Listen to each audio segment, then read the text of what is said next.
नमस्कारम। श्रावण का महीना, यह केवल एक महीना नहीं है, यह एक संभावना है। यह एक अवसर है चेतना के एक अलग आयाम को छूने का। आप जानते हैं, श्रावण शब्द श्रवण से बना है। श्रवण का अर्थ है सुनना, केवल कानों से नहीं बल्कि अपने पूरे अस्तित्व से सुनना। इस महीने में प्रकृति भी एक गहन ध्यान की अवस्था में होती है और यह समय है कि हम भी उस मौन को, उस ध्वनिहीन ध्वनि को सुने जो सृष्टि का आधार है, जिसे हम शिव कहते हैं। शिव कोई व्यक्ति नहीं, कोई मूर्ति नहीं।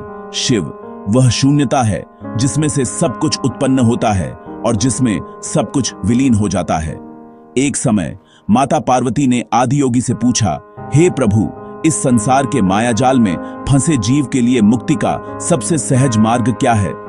तब शिव ने उन्हें भक्ति के उन 9 आयामों का रहस्य बताया जो किसी भी साधक को सीधे उस परम अनुभव से जोड़ सकते हैं। यह कोई कर्मकांड नहीं, यह आंतरिक रूपांतरण का विज्ञान है। यह भक्ति केवल फूल चढ़ाना या मंत्र जपना नहीं है, यह अपने अस्तित्व को ही एक भेंट बना देने की कला है।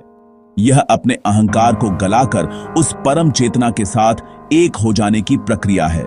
इस वीडियो में हम शिव की ओर ले जाने वाले उन 8 अमूल्य मार्गों पर विस्तार से बात करेंगे। ये मार्ग कोई कठिन साधना नहीं बल्कि जीवन जीने की एक सुंदर विधि है। यह भक्ति का वह विज्ञान है जिसे अपनाकर एक साधारण मनुष्य भी असाधारण संभावनाओं को खोल सकता है और शिव की कृपा का पात्र बन सकता है। यह यात्रा बाहर से भीतर की ओर है, तो चलिए इस यात्रा पर एक साथ चलते हैं और भक्ति के उन रहस्यों को जानते हैं जो आपको रूपांतरित कर सकते हैं। भक्ति का जो पहला मार्ग शिव ने बताया वह है कीर्तन।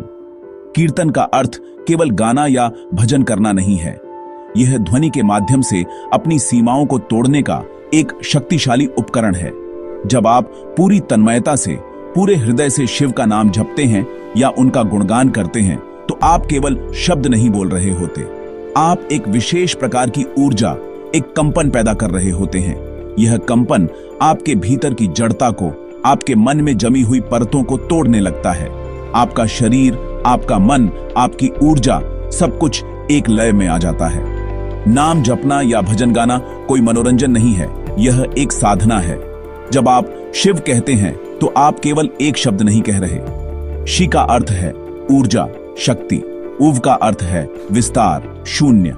यह उस ध्वनि का आह्वान है जो सृष्टि का मूल है। जब आप इसे बार बार दोहराते हैं तो आप अपने सिस्टम को उस परम ध्वनि के साथ संरेखित कर रहे होते हैं। धीरे धीरे आपका मन शांत होने लगता है, विचार थमने लगते हैं और आप एक ऐसी अवस्था में पहुंच जाते हैं जहां केवल ध्वनि रह जाती है और फिर ध्वनि भी विलीन हो जाती है और केवल शून्य, केवल शिव का अनुभव शेष रहता है। भक्ति का दूसरा आयाम है श्रवण, यानी सुनना। लेकिन यह सुनना वैसा नहीं है जैसा आप आमतौर पर करते हैं। यह केवल कानों से सूचना ग्रहण करना नहीं है, यह अपने पूरे अस्तित्व के साथ सुनना है, बिना किसी निर्णय के, बिना किसी विश्लेषण के। जब शिव की कथा या उनके नाम का संकीर्तन हो रहा हो तो उसे कहानी की तरह मत सुनिए, उसे एक जीवंत ऊर्जा के रूप में ग्रहण कीजिए। हर शब्द, हर ध्वनि को अपने भीतर उतरने दीजिए। अपने मन को एक खाली पात्र की तरह बना लीजिए जो बस ग्रहण कर रहा है। जब आप इस तरह से सुनते हैं तो यह केवल ज्ञान नहीं रह जाता, यह एक अनुभव बन जाता है। शिव की कथाएं केवल पौराणिक गाथाएं नहीं हैं, वे मानव चेतना के विभिन्न आयामों के प्रतीक हैं। वे आपको जीवन के गूढ़ रहस्यों को समझने में मदद करती हैं। जब आप बिना किसी पूर्वाग्रह के सुनते हैं तो आपका अहंकार धीरे धीरे पिघलने लगता है। आप तर्क और बुद्धि के परे चले जाते हैं और सीधे हृदय से जुड़ते हैं। यह श्रवण की प्रक्रिया आपके भीतर एक गहरी शांति और स्थिरता लाती है जो आपको शिव के मौन स्वरूप के करीब ले जाती है। तीसरा और अत्यंत महत्वपूर्ण मार्ग है निर्भीक और शांत रहकर भक्ति करना।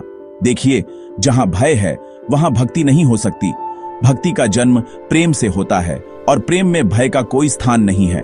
अधिकतर लोग ईश्वर से डरते हैं, उनके क्रोध से, दंड से। यह भक्ति नहीं, यह एक सौदा है। आप कुछ करते हैं ताकि आपके साथ कुछ बुरा ना हो। शिव को ऐसे भक्त नहीं चाहिए। वह आदियोगी हैं, परम विद्रोही हैं। वह चाहते हैं कि आप जीवन को उसकी पूरी तीव्रता में जिएं, और यह तभी संभव है जब आप निर्भय हों। भक्ति के लिए एक शांत मन अनिवार्य है। एक अशांत मन जो लगातार विचारों के बवंडर में फंसा है, वह भक्ति की गहराई को कभी नहीं छू सकता। शांति का अर्थ केवल बाहरी चुप्पी नहीं है, इसका अर्थ है आंतरिक नीरवता। जब आपका मन शांत होता है, तभी आप अपने भीतर की उस सूक्ष्म उपस्थिति को महसूस कर सकते हैं। यह शांति और निर्भयता अभ्यास से आती है। जब आप अपने जीवन की बागडोर अपने हाथ में लेते हैं, जब आप यह समझते हैं कि आपके सुख दुख का स्रोत आप स्वयं हैं, तब भय अपने आप समाप्त हो जाता है, और ऐसे ही शांत और निर्भय हृदय में भक्ति का फूल खिलता है। भक्ति का चौथा स्वरूप है दास्य भाव। अपने आप को प्रभु का दास मानकर उनकी मानसिक सेवा करना। अब दास शब्द सुनकर कई लोगों को यह अपमानजनक लग सकता है, क्योंकि आप जानते हैं आधुनिक मन बराबरी की बात करता है।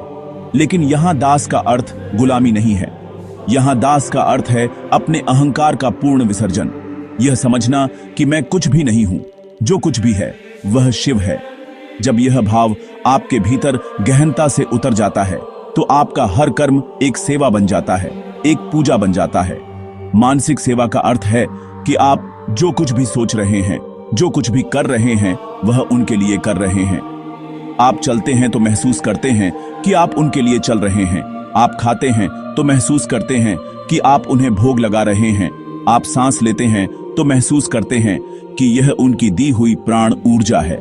यह एक बहुत शक्तिशाली प्रक्रिया है जो आपके मैं को धीरे धीरे मिटा देती है। जब मैं नहीं रहता तो केवल शिव रह जाते हैं।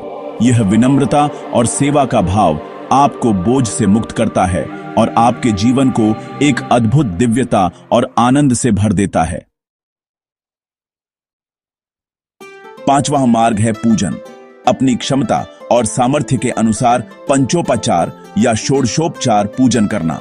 कई लोगों को लगता है कि पूजा पाठ बहुत जटिल है, इसके लिए बहुत सारे संसाधनों और ज्ञान की आवश्यकता होती है। लेकिन शिव बहुत भोले हैं।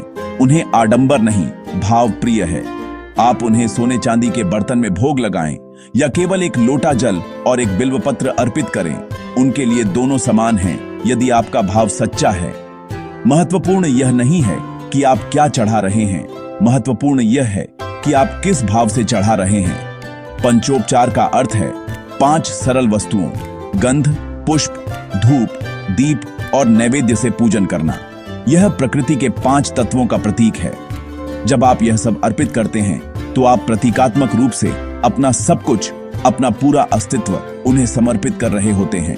पूजन एक बाहरी क्रिया है, लेकिन इसका उद्देश्य आंतरिक जुड़ाव स्थापित करना है।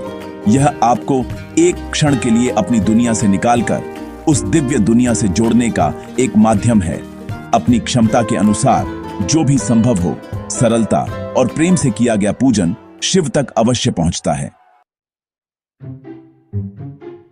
भक्ति का छठा मार्ग है उपासना का वह तरीका जिसमें मन, वचन और कर्म तीनों एक सीध में हों। इसे त्रिकरण शुद्ध कहते हैं।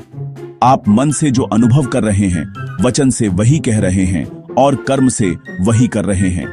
आज के इंसान का सबसे बड़ा दुख यही है कि वह सोचता कुछ है, कहता कुछ और है और करता कुछ और ही है। यह विखंडन, यह आंतरिक संघर्ष ही सारी पीड़ा की जड़ है। जब आपके भीतर यह अखंडता आती है तो आप एक जबरदस्त शक्ति और स्पष्टता का अनुभव करते हैं। जब आप उपासना में बैठते हैं तो आपका मन भावपूर्ण हो, प्रेम और श्रद्धा से भरा हो। आपके वचन केवल मंत्रों का तोता रटंत न हो, बल्कि वे कल्याणकारी सत्य का उच्चारण करें जो आपके हृदय से निकले। और आपके कर्म केवल पूजा पाठ तक सीमित न हो, बल्कि आपका पूरा जीवन श्रेष्ठ कर्मों से सुशोभित हो। जब आपकी सोच, आपके शब्द और आपके कार्य एक ही दिशा में, शिव की दिशा में संरेखित हो जाते हैं, तो आपकी पूरी ऊर्जा एकीभूत हो जाती है। यही सच्ची उपासना है। यह आपके जीवन को एक यज्ञ बना देती है, जहां हर सांस एक आहुति है। सातवां मार्ग अत्यंत गहरा है। यह एक समझ है, एक बोध है कि मेरे जीवन में जो कुछ भी हो रहा है वह ईश्वर का, शिव का मांगलिक संकल्प है। इसका अर्थ भाग्यवादी होना या हाथ पर हाथ धरकर बैठ जाना नहीं है। इसका अर्थ है जीवन के प्रवाह के साथ लड़ना बंद कर देना। आप अपना कर्म पूरी निष्ठा से करते हैं, अपना सर्वश्रेष्ठ प्रयास करते हैं, लेकिन परिणाम को लेकर कोई चिंता, कोई तनाव नहीं रखते। जो भी परिणाम आए, चाहे वह आपकी अपेक्षा के अनुरूप हो या न हो, आप उसे शिव का प्रसाद मानकर स्वीकार करते हैं। यह स्वीकृति आपको हर परिस्थिति में संभाव रखने की शक्ति देती है। सुख में आप उन्मत्त नहीं होते और दुख में आप टूटते नहीं। आप जानते हैं कि यह शिव की लीला का एक हिस्सा है और हर अनुभव आपको विकसित करने, आपको गढ़ने के लिए है। जब आप इस भाव में स्थित हो जाते हैं तो जीवन का हर कांटा फूल लगने लगता है। आपको हर घटना में, चाहे वह सुखद हो या दुखद, एक दिव्य योजना दिखाई देने लगती है। यह गहन विश्वास और स्वीकृति आपको असीम शांति और स्वतंत्रता का अनुभव कराती है, क्योंकि अब आप जीवन के चालक नहीं बल्कि एक आनंदित सहयात्री हैं। और भक्ति का 8वां मार्ग है समर्पण। जो कुछ भी प्राप्त है, जो कुछ भी आपके पास है, आपका यह शरीर, यह मन, आपकी संपत्ति, आपके रिश्ते, आपकी सफलता, आपकी विफलता, सब कुछ ईश्वर की कृपा मानकर मन से उन्हें अर्पित कर देना। यह कृतज्ञता और समर्पण का सर्वोच्च भाव है। हम अक्सर उन चीजों के लिए शिकायत करते हैं जो हमारे पास नहीं है, लेकिन हम शायद ही कभी उन अनगिनत उपहारों के लिए कृतज्ञ होते हैं जो हमें मिले हैं। यह जीवन, यह सांस, देखने की क्षमता, सुनने की क्षमता। जब आप हर चीज को उनकी कृपा के रूप में देखना शुरू करते हैं तो आपके भीतर से एक गहरी कृतज्ञता का भाव उठता है और इस कृतज्ञता से समर्पण का जन्म होता है। समर्पण का अर्थ है मैं और मेरा के भाव को छोड़ देना। यह समझना कि कुछ भी आपका नहीं है, सब कुछ उसी का है, उसी से आया है और उसी में लौट जाएगा। आप केवल एक ट्रस्टी हैं, एक देखभाल करने वाले। जब आप इस भाव से जीवन जीते हैं तो आप अधिकार और मोह के बोझ से मुक्त हो जाते हैं। आपका हृदय हल्का हो जाता है और उस खाली स्थान में शिव की कृपा अपने आप बरसने लगती है। तो ये हैं भक्ति के वो 8 सोपान जो आपको उस परम शून्यता, उस शिव तत्व के अनुभव तक ले जा सकते हैं। शिव कोई दूर बैठे देवता नहीं है जिन्हें प्रसन्न करना है। शिव आपके भीतर की नीरवता है, आपके अस्तित्व का आधार है। वह विश्व रूप हैं। उनका कोई आदि नहीं, कोई अंत नहीं। वह इस सृष्टि के कण कण में व्याप्त हैं और आपके भीतर भी मौजूद हैं। इन मार्गों का उद्देश्य किसी बाहरी शक्ति तक पहुंचना नहीं, बल्कि अपने भीतर ही उस शक्ति को जागृत करना है। इन रास्तों पर चलने के लिए आपको कहीं जाने की आवश्यकता नहीं, कुछ छोड़ने की आवश्यकता नहीं। आपको केवल अपनी दृष्टि बदलने की आवश्यकता है। भक्ति कोई क्रिया नहीं, यह एक गुण है जिसे आपको अपने भीतर विकसित करना है। इसे केवल तर्क या बुद्धि से नहीं समझा जा सकता। शिव को केवल ध्यान और गहरी श्रद्धा से ही जाना जा सकता है, अनुभव किया जा सकता है। जब आपका हृदय प्रेम और श्रद्धा से भर जाता है तो हर कर्म पूजा बन जाता है, हर क्षण उत्सव बन जाता है और पूरा जीवन एक आनंदमय यात्रा बन जाता है। यह श्रावण का पवित्र महीना है जो शिव की ऊर्जा से स्पंदित है। यह समय है अपने भीतर गोता लगाने का। इन मार्गों में से कोई भी एक मार्ग जो आपको सबसे अधिक स्पर्श करे उसे चुने और उस पर चलने का संकल्प लें। कम से कम प्रकृति के प्रति कृतज्ञता के प्रतीक के रूप में शिव को एक लोटा जल अर्पित करें। यह केवल एक बाहरी क्रिया नहीं, यह आपके समर्पण का प्रतीक होगा। इस अवसर को व्यर्थ न जाने दें। इस श्रावण शिव की कृपा को अपने जीवन में उतरने दें। नमस्कार।